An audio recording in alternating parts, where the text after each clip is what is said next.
and gentlemen, here it is, the most listened to radio show on the planet. Even the other stations are tuned in too. Hi, this is Jake Tokup with Rocky Mountain Construction, and you're listening to the Coaster Challenge Podcast. Hi, this is Darren Schmidt from the Dead Man's Digest, and you're listening to the Coaster Challenge Podcast. Hi, I'm Kim Brooks, and you're listening to the Coaster Challenge Podcast. Hey kids, this is Ian from Theme Park Stop. You're listening to the Coaster Challenge Podcast. Enjoy. Be nice to Dave. It's awesome. Do you accept the Coaster Challenge? Yes, I accept the Coaster Challenge. Do you accept the Coaster Challenge? Coaster Challenge Podcast is here. It's time to face your fears. Get that theme park therapy and lend us both your Coaster Challenge Podcast is here. Your fear can disappear. We know that theme park therapy can dry up all your tears. Do you accept the Coaster Challenge? Yes, I accept the Coaster Challenge. Do you accept the Coaster Challenge? We accept because you know we're not average. You're listening to the Coaster Challenge Podcast, a journey where people become fearful to fearless, all from riding roller coasters. So please secure your hats and glasses and keep your hands and arms inside the podcast. It's time to accept the Coaster Challenge with your host, David Cantu and Jenna Giselle. Hey, how's it going, Jenna?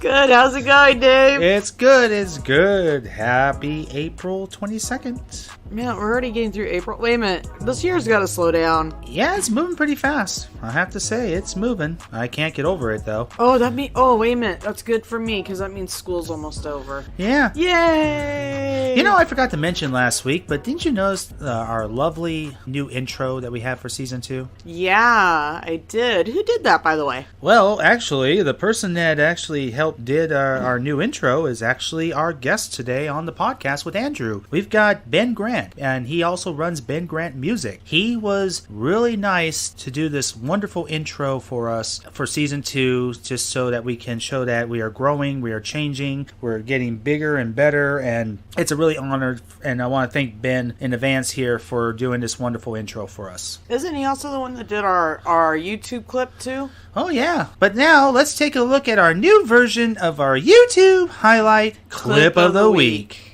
It's the YouTube highlight clip of the week. The YouTube highlight clip of the week. It's a video that stands out because it's unique. It's the YouTube highlight clip of the week. Alright, so this week's YouTube clip of the week. Since Ben is a special guest on the podcast, you know, he does very incredible music, guys. He's got a YouTube channel. He's very big on TikTok, very big on Instagram, but I gotta tell you, he's got his music on YouTube. And, you know, since Andrew is with Ben today, and since everybody loves Velocicoaster, right, Jen? Oh, yeah. That I figured for this week, just to show what exactly the kind of music that Ben does. You guys got a preview of how he did our intro. But he does incredible music, but he does it for the theme parks, especially Universal. We're going to play with you guys, have a little fun here today, kicking off our Season 2, but we're going to play you guys Ben's greatest song, Velocicoaster, That I Get It. Oh my gosh, guys, I just rode it and it was so good. Guys, I just rode Velocicoaster and it was so cool. Just got off Velocicoaster, it was amazing. Okay, I get it. You got to ride Velocicoaster first. Yeah, I get it. It's the coolest ride in the universe. Okay, I get it. You rode it with your friends after work. Dude, I get it. I said I get it. We all wanna ride that too. Stop rubbing it in. I'm sick of seeing Snapchats of the queue. They won't let me in, but everybody got to ride it first. I can never win. A clever girl, but I'm never gonna see just how intelligent. I hop on social media and everybody posting. What? I just rode Velocicoaster, everybody boasting. Seeing all these photos got me deep in my emotions. I'm sitting on the bed while all my friends is roller coasting. The ride looked taller than a freaking skyscraper. What? Universal hooked me up, do me one favor. Just let me on the ride, man, nothing will be greater. If I don't ride it first, maybe I could ride Icebreaker. And really I'm just jealous. When it finally opens, the line finna be endless. Man. I won't ever get to ride it, man, I should just forget it. It's on Facebook and Snapchat and what? Even Reddit. Okay, I get it. You got to ride Velocicoaster first. Yeah, I get it. It's the coolest ride in the universe. Okay, I get it. You rode it with your friends after work. Dude, I get it. I said I get it. Okay, I get it. You got to ride Velocicoaster because you're a team member or pass holder or whatever. Stop making me jealous. I can't open social media without seeing Velocicoaster. I got feelings too. Universal, hook me up. Let me on a ride, man. I'm free Friday. Hey, Universal, I'm free Friday. If you want to, invite me out to the park, let me ride the ride or whatever. I don't know. All right, that song really had a good beat, huh, Jen? I think it's great. I mean, I kind of understand okay, I get it already, because I've heard so much about Velocicoaster that I am about ready to just be like, I hate Velocicoaster. Well, I tell you, all last year, that's all everybody talked about was Velocicoaster. Andrew, the whole season 1 kept talking about Velocicoaster. But, Ben, that was just fantastic. So that was a really good YouTube highlight clip of the week. All right, so Andrew is standing by with our special guest today. We've got the one and only Ben Grant from Ben Grant Music. It's going to be a really good episode, guys, so take it away, Andrew. Thank you, David and Jenna. This is Andrew, one of the producers of the Coaster Challenge podcast with you today. Today, I have a very interesting and special guest. I'd like to welcome to the podcast from the Ben Grant Music YouTube channel, Ben Grant. Welcome, Ben. How's it going? Good. How are you? I'm doing good. I'm really excited to be joining you. Awesome. Now, you, I think, the first kind of music-focused guest on the show. As we were talking about before we started recording here in Coaster Challenge, we like to promote others. We're not in a battle or competing with others, even other podcasts. We've had many people that like us produce podcasts here on the show as guests. We like promoting artists. We've had, visual artists and things like that. And we've had people that, amateur musicians just do it on the side, but certainly you with your YouTube channel and other areas that you promote your music, you certainly are, really putting yourself out there. It's kind of exciting to have a musician on the show. Well, I'm excited to join you. I've never been on a podcast before, so I'm very nervous, but I'm going to just put the nerves to the side, and I'm, excited to have some fun with you guys. Yeah, if you can do the videos that you do, which we'll talk more about later, you'll be absolutely fine. All right, cool. Actually, speaking of those videos, so why don't we start off, tell us about yourself, like who you are, where you live, just anything that's of interest here, considering we're at Coaster Theme Park Podcast, and then also about your music. Hi, everybody. If you don't know who I am, my name is Ben Grant, and I was born and raised and currently live in Orlando, Florida, which is surrounded by theme parks. From a very young age,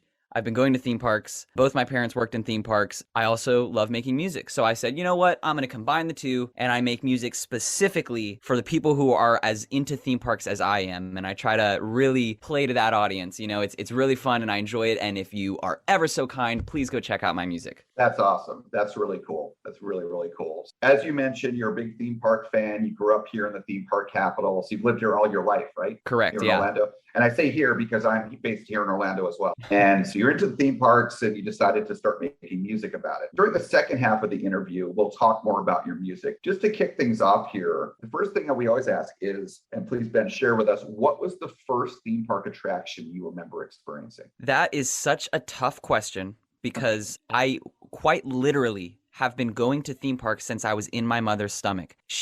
Both of my parents were singers at Disney with Voices of Liberty. And so my mom was pregnant with me singing, and then I was born, and then I was going as a baby, and then as a toddler. I have no idea what my first one was, but I'll tell you my favorite one as a young child was going to see, I met Ariel, the Little Mermaid, and my parents, having the connections they did because they were performers at Disney, I don't want to say the performer, I got to have character integrity. I'll say they told Ariel herself that Ben was going to come and this is what Ben is wearing. And so as a little kid, I walked up to meet the Little Mermaid and she said, "There you are, Ben. I've been expecting you all day." And it was like I felt like a gangster. I was like, you guys are all waiting in line to see her, but she knows my name, so you can go home now. But it was the coolest moment ever. And it really I guess, it's cheesy to say oh, it kept the magic alive, but it kept the magic alive. It was a really cool moment, but I don't know the first time. I really don't know the first memory I have because I just have endless memories being in theme parks. Well, yeah, because I've been very lucky. Yeah, I'm glad that you see that because, I have not lived all my life here in Orlando. I lived in California for many years. I grew up in New Jersey. I think one of the things that all of us try to do in life, some of us are more successful than others because life and other things can get in the way, is we try to better our life. We try to better our career, what we do for fun,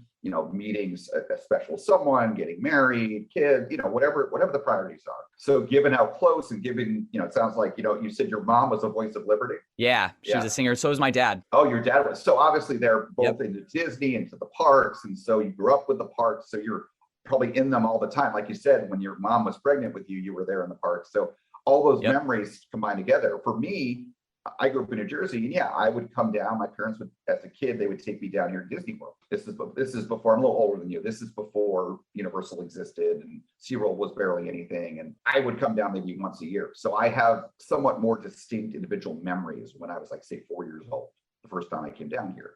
But for you, I totally get it. It's different. Don't worry. We're going to go to get into memories that are more recent for you, and obviously it'll be easier for you to remember. So anyway, so just real quick, going back to your parents were both Voices of Liberty. Is that how they met, by the way, or no? I am a terrible son. I don't know how they met, but I will say that was not the only time they performed together. They were both, I know this is not about my parents, but I'm going to brag for a second. They were in Hunchback of Notre Dame. Back when MGM, it wasn't Hollywood Studios, it was MGM. My mom was Esmeralda. My dad was Quasimodo, which I think is just the coolest. My dad did Tarzan. My mom, she was on Main Street. She did Diamond Horseshoe. I mean, if you guys don't know what that is, they're all really great shows that were at Disney. Yeah. And I like to brag about that a lot. So that's amazing. Yeah, they had a great career with the company. That's amazing. Now, do you have a good relationship with them, like even now? Oh, yeah, totally. I called my mom today and asked her, I have this podcast. What do I say? Like, I'm so nervous. Yeah, I called her today talking about it. So that's cool. And how old are you, by the way? I'm 22. 22. Okay. I figured you're in your 20s. Okay. Very cool. Yeah. So yeah, that's awesome that you have a great relationship with them still. And it sounds like you had a really good upbringing. You were, like you said, you were very lucky. And yes, very lucky. And I was starting to say this, I'm glad that you recognize that you're lucky, that you don't, that means you're less likely to take things for granted. Like myself, I feel very fortunate.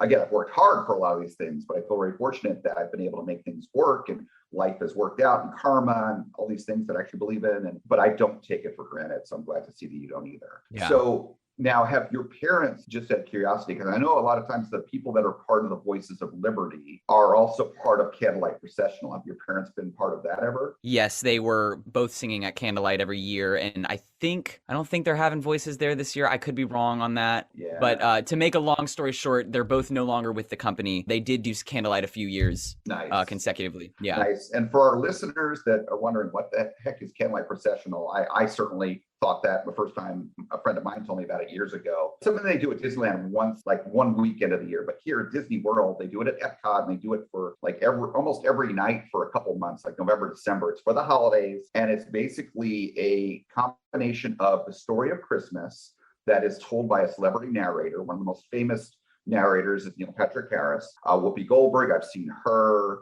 all kinds of different actors and actresses and musicians. I can't pronounce her name, but the last time I saw Candlelight, which was this past Christmas season in 2021, the actress who is Moana, who was Moana in and sings How Far I'll Go and all that. She was our narrator. She was awesome. Again, I can't pronounce her name. Anyway, so that narrator will tell the story of Christmas, and they'll tell it in little bite-sized chunks. And in between those chunks, they'll tell a few sentences, a paragraph. After that's done, then a song. The Voices of Liberty will be there, and other musicians, and there's a full orchestra. They play a song and they sing a song, the famous Christmas song, and then they'll move on. The narrator will continue another section of the story and then back to a song again. It's back and forth, and they hold beautiful candles, and it's just a great way in a more traditional sense to celebrate Christmas. And so I was just curious. For sure. That's really cool your parents were a part of that. But anyways, yeah, I'm really proud of that. That's really cool. Well, let's get back to you. What would you say, and this could be when you were a little kid or it could be yesterday, what would you say is the theme park attraction that more than any other scared you the most before you got on it? Like the anticipation was just frightening. Okay, so I have been to Cedar Point one time in my life. And it was when I was 13 years old, and it was Top Thrill Dragster. That was the scariest looking ride. And I had just found out the night before we went, my cousin was talking to me. I learned what a rollback was. He told me, yeah, sometimes it doesn't make it all the way up and then you go backwards. And I was like, what? I don't know if I want to do that.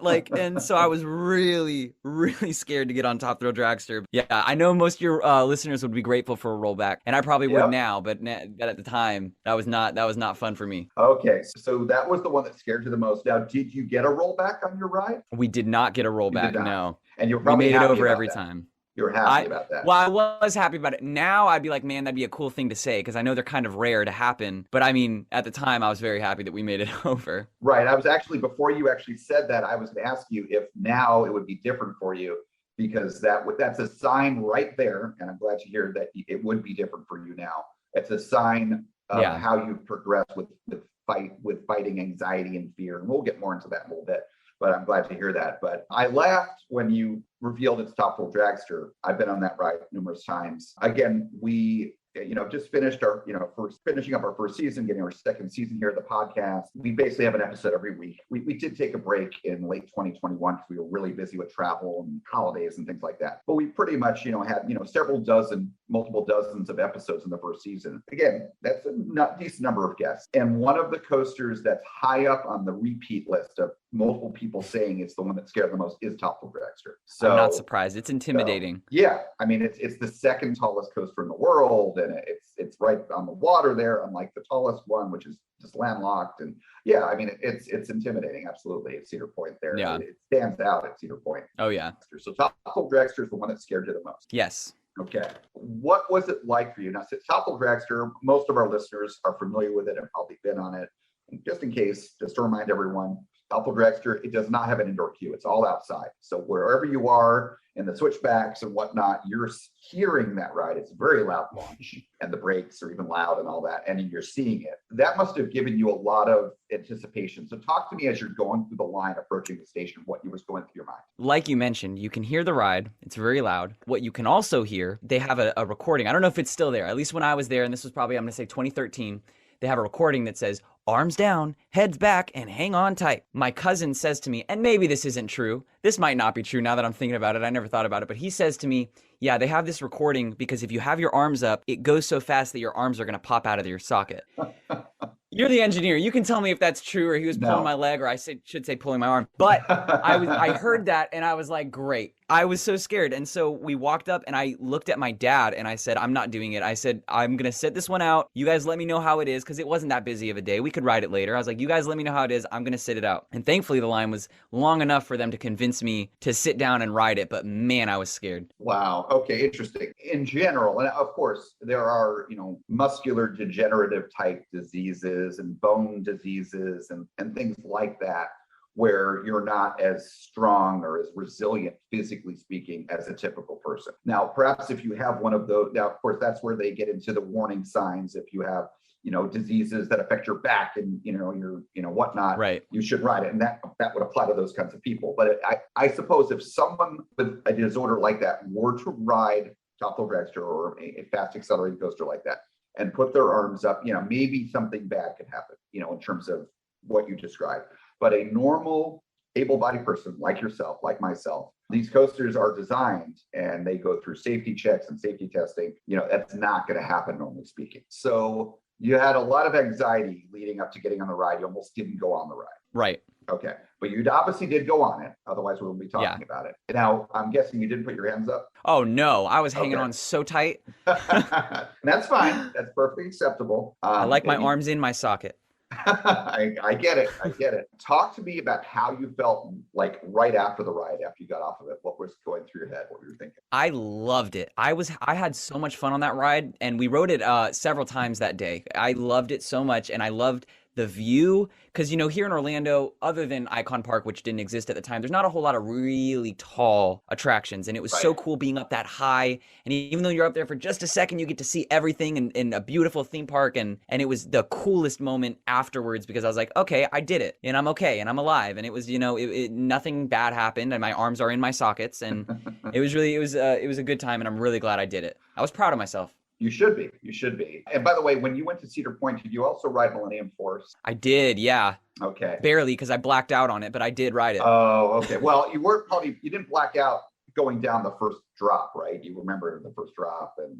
I remember. I didn't black out, but it was one of those things where you see stars, right? And I was like, oh God, yeah. Yeah, that's intense positive G's that do that, centrifugal force and all that. Yeah, with bank curves and I've been on a couple coasters like that. So you were proud of yourself, as you should be, for being brave and sticking with it and getting on the ride, and you enjoyed it. Kind of, and you also probably had the adrenaline, the endorphins. You were feeling good afterwards, weren't you? Oh yeah.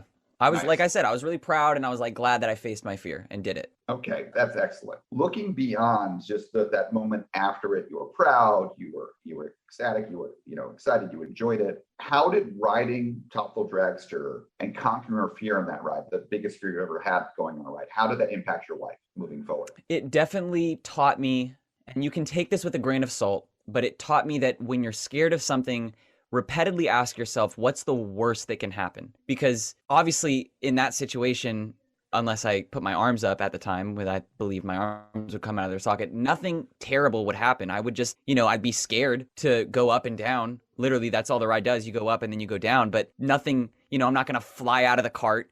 I'm not going to, the cart's not going to go off the railing, it's taking it with a grain of salt, but I try to live my life. And when I'm scared, I tell myself, what's the worst that can happen? Like, for example, this podcast, I was nervous, right? But what's the worst that can happen? I stumble over some words. Okay. It's like, I'm going to be okay. I'm still going to get in my own bed and sleep tonight. I'm not going to fall off a cliff because I stumbled over some words. It's just, I don't know. I'm rambling now at this point and stumbling over words, but you get what I'm saying. And by the way, you're doing great. You're doing great. Thank you. Thank you. You're doing awesome. No, absolutely. If I didn't know any better, I would have figured, you've done interviews before. You're doing great. Don't worry. Oh, well, thank you so much. Absolutely. Absolutely. Given that you answered that Toppel Dragster is the one that scares you the most, you have not, has facing Toppel Dragster made it easier to get another ride since then? What's crazy that you asked that, because I genuinely mean this. That was the last time I remember being scared to go on a ride. Even when Volcano Bay opened, Ko'okiri, the body slide. Yes. I hate water slides. I like them, but I hate them. And I wasn't scared to do it. And then afterwards, everyone was asking me, weren't you scared? Weren't you nervous? And I was like, not really. Like, what's going to happen? I'm just going to go down the slide, But right. it really, that was genuinely the last time I've really felt like fear enough to where I wasn't going to do something. I've been nervous and had adrenaline, but I that was the last time I ever was like, oh, I can't ride this. I can't do it, guys. Right. So it did. Yeah, definitely affect me. Right. No, that makes a lot of sense. So now you mentioned the hands up thing. So have you, since riding Toppel Dragster, have you kind of person, you put your hands up on a coaster, for example? Oh, for sure. Yeah. The only reason I didn't on that ride is because I was specifically told your arms will come out of your socket. And I was like, I'm not going to do it this time. But no, I do that all the time. And I scream and, have a good time. Nice. I always look for the camera too. I always try to get a really good photo. Nice. That's always fun. If there is one. Yeah. Yep. So clearly, it had a very positive impact. Conquering that fear allowed you to enjoy rides more and be more fearless riding rides moving forward. That's excellent. Now, would you say, can you think of any examples where conquering that fear, what you said about 8 years ago, 9 years ago? I want to say I'm terrible at math, or at least quick math. It was 2013. So 9 years. See how bad I am at math? 9 years ago. That's okay. There you go. 9 years ago. Okay. 9 years ago. We're sticking to it. So, and I knew that. And you were in what, middle school then? Like you were 13, yeah, I was 13 years old. Junior high school. So yeah. Conquering that fear like that, has that helped you in your life in other ways?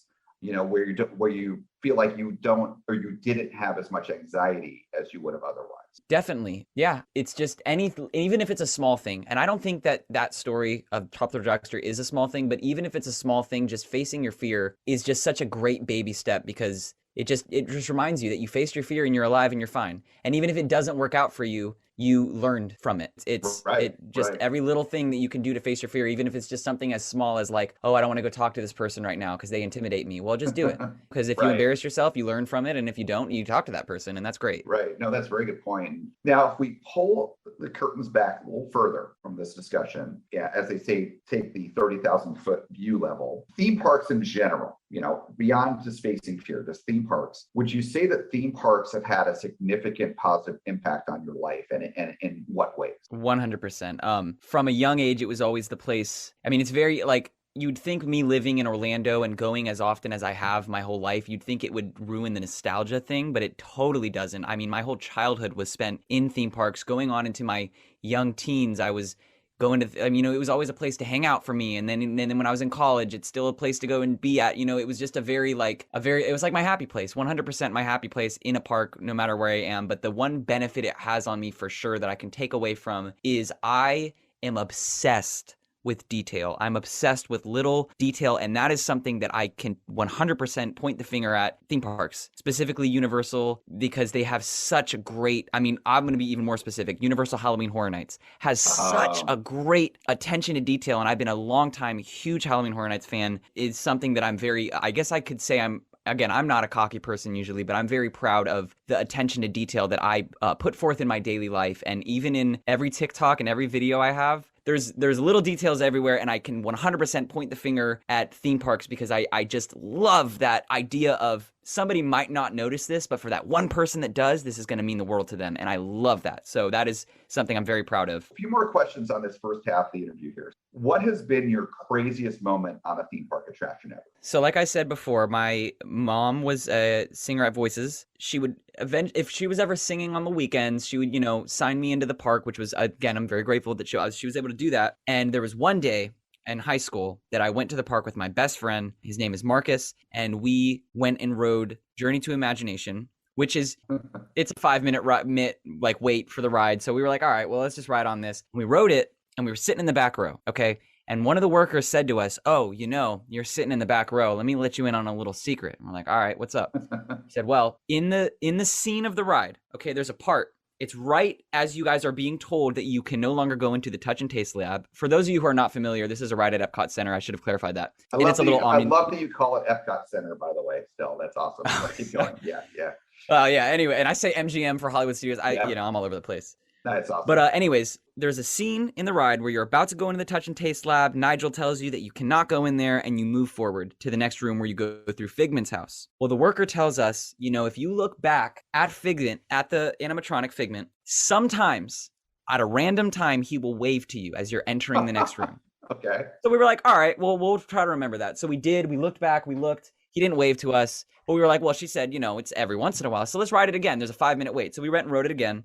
We looked back. He didn't wave to us. We rode that ride 14 times in a row. Oh my God. We didn't have much to do, as you can tell, at Disney World. I got nothing to do. But anyways, 14 times in a row. And we were like, okay, they're totally pulling our leg. Let's do it one more time and we'll see what happens. Figment waved at us. I swear to you, I can't make this up. If you guys go on that ride, sit in the back row, and I swear to you, he does, it's like such a faint wave, but he's doing his little thing, and then he just waves at you, and it's the coolest thing. And I'm going to shamelessly plug him, by the way, because he makes music at young_mocha_1. He makes music. Go check him out as well. It's not theme park music, but it's really good music, so please go check that out. But anyways, that was my craziest moment on a ride. That's it was really fun. Cool. And that is a great story of persistence, by the way, which is as the saying goes, persistence is a virtue. It's a great character, great to have. And like I said, we were about to walk away. And we looked, and he waved at us. And I swear, awesome. It sounds like I'm making it up, but you guys got to go check it out. He might wave at you. That's awesome. I love it.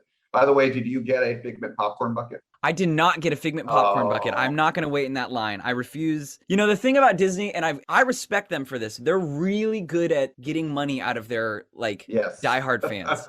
And I was blind to it for the longest time. I know people can't see this camera right now. I have a collection of Magic Bands. I used to go and I bought every single special edition Magic Band when they'd be like, oh, we're only making 2,000 of this one or that one. And I have some really cool ones. But anyways, I had to come to a realization one day, like, okay, they're really, they got you eaten out of the palm of their hand. So I try to relax on the merch that I get unless it's something I really like. I'm not a big fan of Journey to Imagination or Figment. And David, Iva, and I, again, the other two producers of the show, we actually joke about it. And I saw the Figment popcorn bucket, and this was right when they came out. What was it, in the beginning of early January? My friend Anthony, he was at Disney, and I had hung out with him the day before. We were at Universal all day. He was at Disney the next day, and I was like, and he was telling me he's going to get popcorn buckets. And Iva is a big fan of Journey to Imagination. And I was kind of feeling her out by text, would she be interested in one? She's like, no, I'm not interested. But I was like, I'm going to get one just in case, and maybe surprise her with it or whatnot. Anthony got me one, and I met up with him. And so I didn't have to wait in line for it because I have an awesome friend who got me one. And I gave him the $25. And then by that point, Iva had really said, I don't want it. So and then I saw the bucket. I'm like, oh my God, this is like the cutest thing ever. This thing is awesome. Like, I've seen some really cool popcorn buckets, but I'm like, I'm going to keep it. I'm going to put it up in my new home and should decorate with all kinds of theme park stuff anyway. And I love it. It's in my kitchen on a shelf. Like, it's kind of like display shelves. And so, but it's like, it's awesome. But anyways, that's a really cool, craziest moment. Again, that detail that you love, you sought that out. Yeah. And you rewarded. Yeah, that's awesome. Right. So that's really cool. You've already answered this earlier in the show, but we'll still go through it. What is your favorite attraction? Well, I already gave you my answer, which was Velocicoaster, but I think everybody says Velocicoaster, which is, understandable. So I'm going to tell you my second favorite. That's fine. And my second favorite ride is so on a different level. And people think I'm joking when I say this. Men in Black, Alien Attack is my second favorite ride. And it makes me sad because I think MTS is the company that built it, but whatever company owns the ride or built the ride, went out of business. So I think Yeah. I think it's gonna go soon. I love that ride, and I'm not always a cocky person, but I will beat anybody on that ride. I promise you. I will put anything down. I will put money down. You will not beat me on Men in Black Alien Attack. I always max out. I'm a Galaxy Defender. And if you don't believe me, come try me. That's all. Nice. I would have to say that's a great answer for a second favorite. A lot of my friends love that ride. I like it. It's not my favorite shooter. I love Toy Story Midway Mania because I connect with that ride better and I get good scores on it. I'm not able to get as good a score on Men in Black. It's just the older technology. I don't resonate with it. But I still love that ride because I think Men in Black is the best themed shooter ride. It is incredibly well themed. Well, because you're not shooting at a screen, you're shooting at real. And I know Buzz Lightyear does the same thing, but I love Men in Black because you're holding the gun. It's not like attached to your ride vehicle. You have a lot more mobility with it. And then if you're a diehard fan like me, you know where all the secret targets are, so you can shoot at those. And yeah. A lot of my friends are like that. I could look that stuff up, and maybe one of these days I will, because I'm at Universal all the time. Maybe that'll be like one of my goals is to learn more about Men in Black. And my scores are getting better. I'm not going to say what they are because they're embarrassingly low.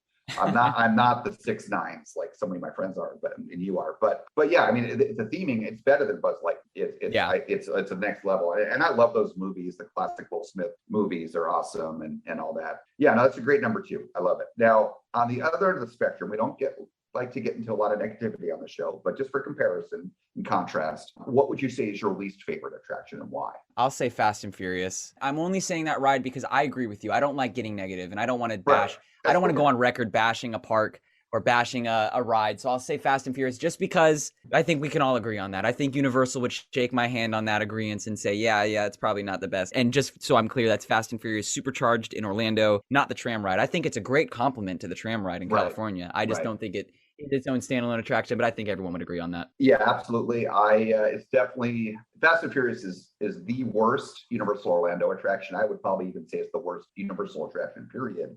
I've been to 3 of their parks around the world, and don't feel guilty at all. I don't know if you're aware of this, but it was at IAPA this past year, 2021. One of the I saw this clip. I know what you're about to say. Yeah, so he's not in charge of Universal Creative, but he's very high up. His name is Theory. I forget his last name. He very openly at this panel presentation made comments that he regrets how they made the ride, and it got approved the way it did, and it kind of wasn't a fail. Because I as much as it could have been better, I ride it every time I go. Yeah. Because it's one of those things that's so bad that it's good that I honestly, if they now let's say tomorrow they say, hey, we're gonna be closing Fast and Furious. On the last day there would be more fans than Shrek, more fans than Mummy, more people would come out and support that ride because it's one of those things that's just we can all agree on it. Yeah.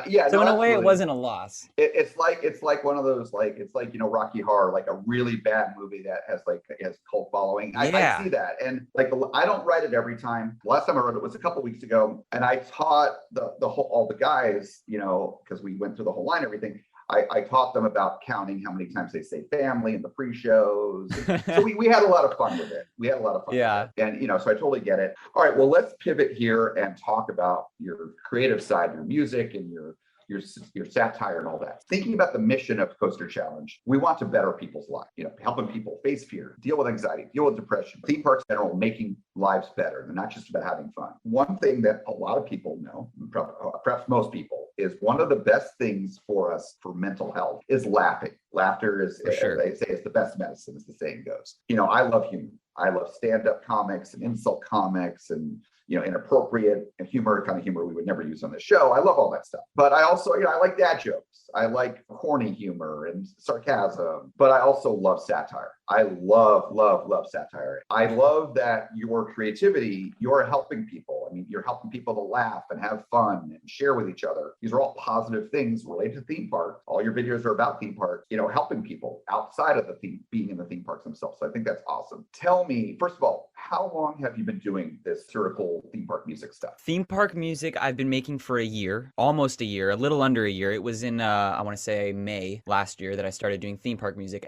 But I've been making music for going on 4 years now, and I'll talk about it in a second, I guess, but all the music that I made before it's not public right this second because it's not good. It's not great, but I'll make it public one day. Okay. Now you have a really good speaking voice. I will tell you that. Yeah. Again, that's part of why I think you've interviewed well here. You have a really, you could be a podcaster. You have a really clear, good enunciation, good sounding voice. Is all of your music, and this, if the answer is yes to this question, you probably aren't going with this, it's not a wrong answer. And I'll give you a reason why. Okay. I'll justify it. Is all of your music auto-tuned? Okay. Yes and no. Because, the Velocicoaster one is not that I made. Okay. And then there's one that at the time of this posting, it's going to be public, but it's not public yet. But I'll say the name of the song because it'll be public. But Drinking Around the World, which I just finished. But that one is not auto-tuned as well. That's subject to change, I guess, at this point. But I know that a lot of people don't like auto-tune and they don't think it sounds good. And both of my parents were in Voices of Liberty, so it's a sin for me to even think about using it. I really like the way it sounds, and I'm the one making it, so I don't care what people say, and I just say, I'm going to put more auto-tune on it. I like the way it sounds. First of all, I think a lot of auto-tune music sounds great. It actually, sometimes the auto-tuning pluses up. It complements it. Yeah. Here's what, I don't know if you may be aware of this yourself. You can say this to friends or critics or whatever. I'm a huge fan of RuPaul's Drag Race. I've been watching it since the very early years, and I love RuPaul. Almost all, if not all of her music is auto-tuned, and it still sounds great. Right. So and all the music that I like listening to is auto-tuned. So that's another key factor in why I prefer the sound, but which I guess is me just imitating because I'm a fan of it, and I'm going to make something that I want to listen to. So I get a lot of comments of people like, oh, this is too auto-tuned. Oh, this is what music is nowadays. But you know what? Yeah, it is what music is nowadays. So get over it. No, it sounds great. It fits. I think it fits the satirical nature of the videos and what you're doing and the high energy of it. It comes together. I think it's great. The theme park music videos, you said you've been doing for about a year now. Yeah. What prompted you? Because you already were doing kind of your music, kind of your, and you said you're not going to publish. That's fine. You're just getting started. That's fine. What prompted you to pivot from just doing kind of regular music to doing these satirical music videos about theme park? So it was in high school, which is, 3, 4, 5 years, I don't know. A couple years ago. Like I said, I'm bad at math. But anyways, it was in high school that I started making music, and it was just generic music. I don't think it was bad. I wasn't getting any traction. I would post a song to Facebook, Instagram, YouTube, and it wouldn't get any traction, which is very common in the music industry. You could be an extremely talented musician and not get any audience, which is just unfortunate. I would start making songs that were kind of related to Orlando things, to just kind of because what I felt was happening was people would hear the song for a second and then just assume it's another song. Because think about how many songs you hear a day, especially nowadays because of TikTok, and people would just keep scrolling, and it's they don't even know that that's your friend that's making this song. And so I started making things that were a little more specific. I made a song when I was in high school. I made a song about our high school, and a few people heard it, but it was a way to kind of point out look, me, I'm not just a musician, this is your friend, can you support me? But dealing with the support thing, I was upset one day, and this was a year ago, because like I said, I would make a song, I would post it wouldn't get anything, and I got so used to that, it just kind of it was all right, well, it's not going to do well. I changed my Facebook profile photo, and I never post on Facebook, and I changed it to just a stupid photo of myself. It got 100 likes and all these comments of, oh, Ben, I'm so glad you're doing well. And I was pissed. I was like, so you guys all turn out to see my profile picture change on Facebook, but when I work really hard on a song, none of you listen to it. So then I'll give you a little bit more background on myself. I worked at Universal and I worked at SeaWorld for a good amount of time. Oh, really? Okay. Yeah, all of my Facebook friends were people that I met working at a theme park. So what's one thing we all have in common? Well, we all worked at a theme park. So then I thought, okay, well, let me think of a good song topic that you would have to listen to if you worked at a theme park. And so I wrote and made the song. It's called Stop Asking Me for Tickets. And it's about being a theme park worker. Yep. Everybody asks you for tickets. That's all you hear all day. So I wrote that song, and I really made it just for my close friends to hear it and give it a month after it was sitting on there with maybe 200 views, and I was feeling really good about myself. My mom messaged me one day and she was like, you should look at your tickets video. It's getting a lot of views. And I was like, yeah, I know, 200 views. That's crazy. And she was like, no, it's at 1,000 views. So I checked it again, and I don't know what it was, but after I checked it and it was at 1,000, it just kept going up that day. I do not think I'm exaggerating. I think that night I went to bed and it was was at like 14,000 views. I woke up, it was at like 23,000 views, and it was like both the most exciting feeling ever and the scariest feeling ever, because I was like, oh, now I have an audience. Now I have like a standard to keep up with, because before, when nobody's listening to you, it's like you can just make whatever, and if it sucks, and who cares? Nobody heard it. And that's when I was like, okay, I already love theme parks. There's clearly an audience that I didn't know about. Right. So let me just experiment with this and see how I do. So I made the Fast Pass song, Fast Pass For Your Love, which is on my YouTube. I saw it. And that one did not as good as the Tickets one, but it did better than any song I ever made before. And I was like, great, I'm doing two things that I love now. I'm not just making music, I'm making music and I'm referencing theme parks, and I'm speaking to this audience that I can relate with. It seems so far that people have liked it. I enjoy it. And yeah, that's kind of how it all started. It all just started from me needing attention, I guess, and finding a way to get it. Right. That's really cool. I love that story. That's awesome. Thanks for kind of peeling back the curtain on that too. Yeah, for sure. Yeah, you were talking there about like, oh, it's only got 200 views, and then your mom's like, no, look, and then you go to sleep, and then the numbers go higher. What it makes me think of, I don't know if you will get this reference, either seen the musical or the movie that just came out last year, but Dear Evan Hansen, have you seen that? I haven't seen it, but I have heard great things about it. Yeah, so if you ever see it, you'll relate to something that happens towards the middle of the movie about videos getting views and so forth. It's a really cool movie, by the way, and the musical I need to see. I want to go to New York. Next time I go to New York, that's like my number one musical I want to see. I love musicals. But anyways, you've been doing it for a year, and you're obviously getting some success. Are you doing this just for fun, or are you getting monetization? Are you trying to develop a musical career? To date, I have, and I'm going to guess right here, I've spent, and this is just an average guess, 200 hours to 300 hours just grinding on my videos, because I make the videos myself too. I shoot and film and edit the videos and the songs, and I mix and master them all myself. And I have made $10.64. Okay. And I'm telling you, I look at that amount every day, and I'm so excited, because it wasn't until I started really having a little bit of an audience that I realized that I love what I do. I love it so much. And there's times where, I'm not gonna say where I work, but I have a job. I will be in the middle of working on a video, and I'll look at the clock and be like, dang it, I gotta go into work. I don't wanna go into work right now. I wanna keep working on this video. And then I had this realization where if this is what I love doing, and I just can't, I get glued to the computer when I'm working on them, I really do wanna make this what I do for a living. But I really wanna make sure I can find a way to do that without selling out the brand. I don't want to work so hard at something and have it not be the original idea. Working on that, because I don't want to beg people for money. I don't want to plug merch if it's not going to be something that is really my idea. I don't know. I'm considering things, but for now I'm just going to focus on building my audience. Yeah. Because I essentially, with no audience, there's no income in all. And I love doing it. So it's not like I'm working for nothing and getting nothing out of it. It's just like, I don't know. I love what I do, and I'm going to make a living out of it. I love your positive attitude there, and I love that you're trying to maintain your integrity, and that's it's what you're planning to do, and I think you'll succeed there. I think that's awesome. Being on this podcast and Park Stop and who knows what else, just more and more exposure for you. And again, that's one of the things we love doing on this show. I love your attitude, and I think with that attitude, that is the most important thing you have, along with your talent that's you already have. But those two together, you I think will do well. Yeah, and I can tell like you were saying, you do your own videos because you post things on your Instagram, like kind of like works in progress, and I can tell you're doing it yourself, which is really cool. Are you doing this? Obviously long term, you want to make this what you do. In the interim, is what's fueling you, keeping you going with hundreds of hours, a lot of hard work? Is it because getting the audience, but also making people laugh? Is the humor a big part of it? It is.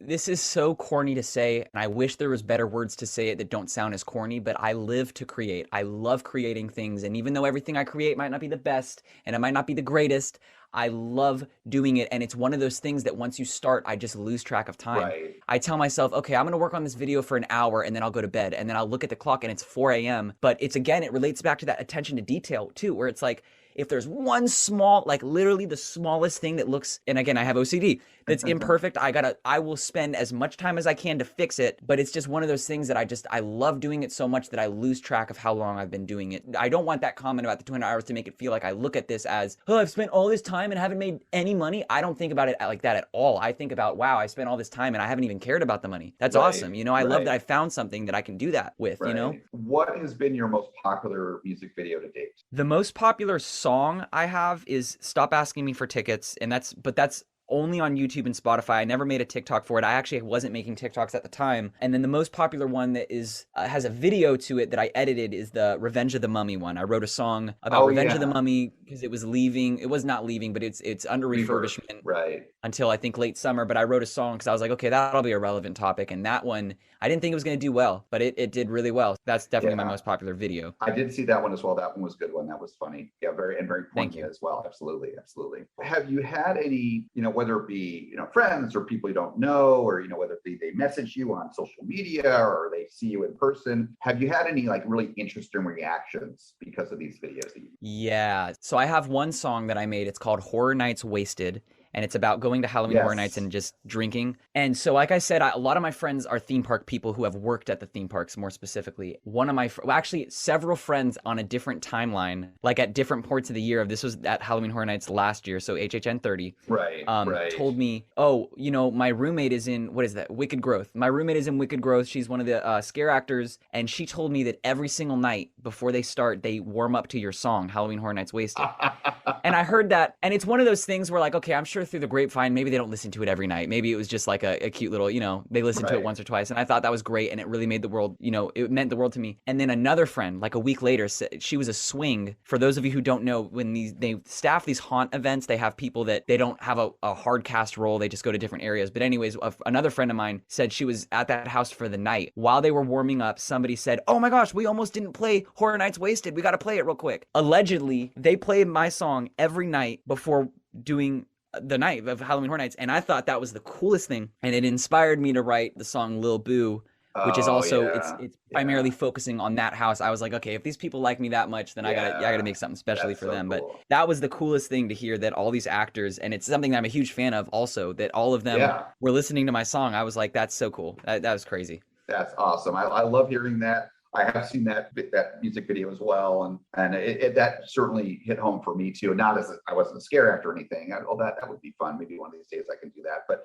anyways, where do you see yourself taking your music from here? I know you want to grow it and you want to make it your career. For sure. But like, you talk to me about like what's going to happen. Like, what do you think is going to happen? I definitely am going to keep making theme park music for that crowd. Want to start getting back into making real music, and every time I say that to people, they always flinch and go, "No, your theme park stuff's good. You got to keep doing it." I'm not going to walk away from that. I love doing it too much. I'm never going to walk away from that. But I've thought about getting experimental and making some more like music that could get a little bigger than that crowd. But I'm going to still focus on the crowd, and also I want to experiment with making YouTube videos. It's something that I'm really insecure about. I really want to make like fun videos along the same line of like 4 people. I don't want to make skits necessarily, but I just get so insecure when I get in front of a camera when I'm just speaking, and and I'm singing and it's different, but because I'm in a studio and I'm recording and it's just me in there. But when I'm talking to a camera, it just makes me so like nervous, so I got to really work on that. But I'm definitely gonna, this year, I made it a point that I have until May this year to have a YouTube video up. Anyways, that's where I want to go in this direction of my content, to where just go a little past music and maybe make some videos. We'll see how that works out for me. So when you say making videos, like what, can you give me an example? Just maybe, if you want to be general, because you don't want to give anything away. So this is an idea I had for a video, because I was trying to think of something for YouTube specifically that would cater to a theme park crowd, which is clearly the base that I've established, but also cater to somebody who maybe doesn't know much about Orlando, maybe is from, I'm going to just say Minnesota,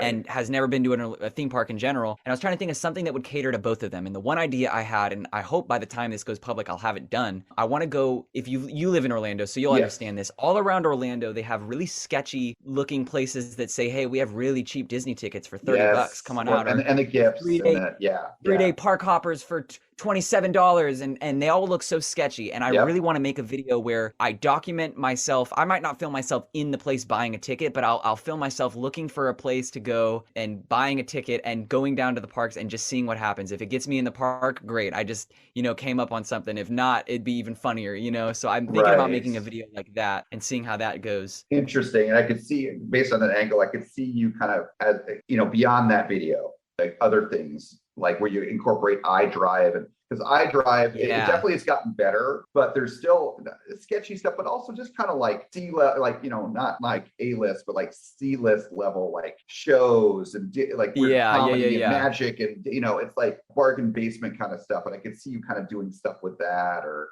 almost like MST3K of it or something, or just having fun with it. But Yeah, interesting. Well, I hope that goes well. Now with regard to Thank your you. music, yeah, of course. With your music, are you planning to release it, say, on platforms like Apple Music? Do you think that'll happen? It is. I actually already have a few songs on Apple Music Oh, and you do? Spotify. I do, but there's certain songs that copyright license I can't post because Right, of right. certain things that I have in the song Right. or certain things I say in the title. I don't know off the top of my head which songs are on Spotify and Apple Music, but there's a few songs on there. That's where I made my $10.64. Oh, okay. Yeah. So So I'm gonna go more in the direction of making songs that I can put on there to make money off of it, but I will never ever compromise the idea of a song. There's been times where I've had an idea for a song and it wouldn't be able to be posted on there, but I've still made it because I want to do it. Right. But I am gonna go more in the direction of promoting that Spotify and Apple Music a little bit more, just to kind of help me get a little bit of monetization to go towards that direction. I see. Okay, that's really cool. I like it. So yeah, I asked Apple Music specifically because I have a subscription to that, and I love Apple Music. So I'll have to look for you on there. That's awesome. So For sure. And speaking of looking for you on there, in just a moment we'll actually get into how people can find you, not just myself, but all of our audience. So yeah. But before we get to that, one last kind of regular question we always ask all of our guests. We've kind of gone through a journey here as each of our guests goes through with whoever's been interviewing them, myself in this case, having some fun conversation, meaningful conversation, for have an understanding of what the Coaster Challenge mission is all about, what's important, what we're trying to do. So given all of that, what final piece of advice would you give those that are listening? I think my final piece of advice is no matter what it is you want to do in this world, there is a way. And I know that is so vague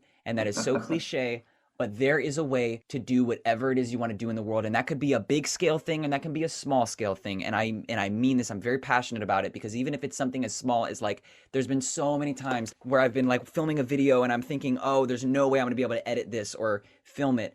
But there's a way. There's a resource out there and you can find it. You're going to have to get creative, but if you want it badly enough, you can make anything happen. You just have to make it happen. And the best example of that is, I should have told you this earlier. I set a goal. I set quarterly goals for myself this year. Nice. And the first quarterly goal was I'm going to get on a podcast, a theme park based podcast, and I'm going to talk about my music.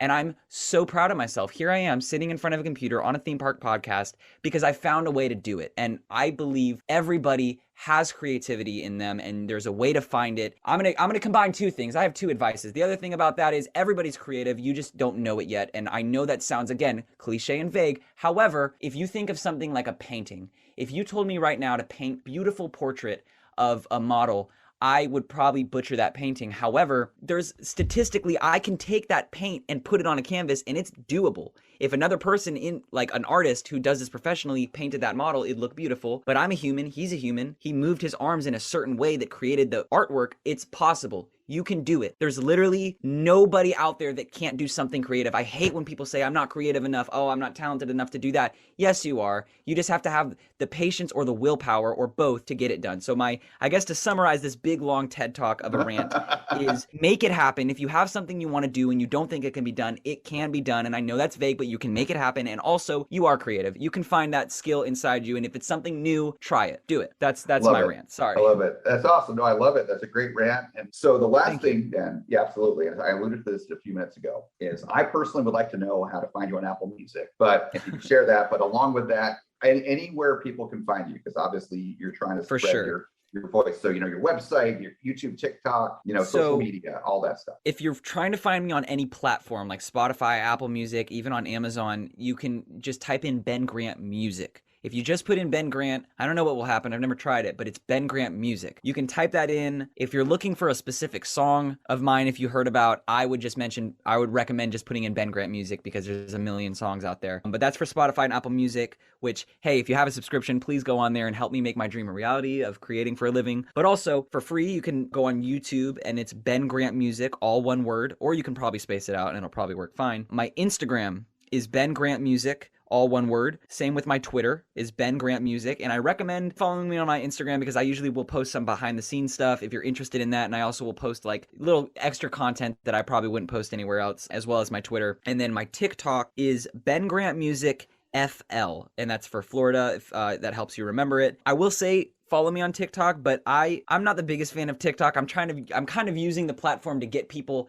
to recognize me and then go on my other platforms. So if you are interested, follow the other ones first, especially my YouTube, because like I said, I really want to make YouTube videos and it would be great to have a little bit of an audience to respond to that. That's how you can find my music. Awesome. Well, thanks. And that just helped me, want to find Apple Music, but also I don't think I subscribed to you yet on YouTube. I thought you were mainly TikToks. Now I know your YouTube, as we talked about earlier, so I will look for you and subscribe to your YouTube channel. That's awesome. Sure. Well, thanks very much for your time today. And I'm glad we're able to fulfill that first quarter goal for you. Thank you so much. Absolutely. And I will tell you, Ben, I kind of mentioned this earlier, you are clearly creative and you have a great positive attitude. With those two things combined, you or anyone in the world with those two things will succeed. So I wish you luck and look forward to seeing what you do. Thank you. I appreciate that. Thank you. I wish you luck on the podcast. It's doing great. And I really enjoyed this time. It was a lot of fun. Thank you. Thank you, Andrew. Thank you, Ben. Ben, that was an incredible story, and I really want to take the time to thank you so much for taking the opportunity to come and spend some time with us here on the podcast today. So, anyway,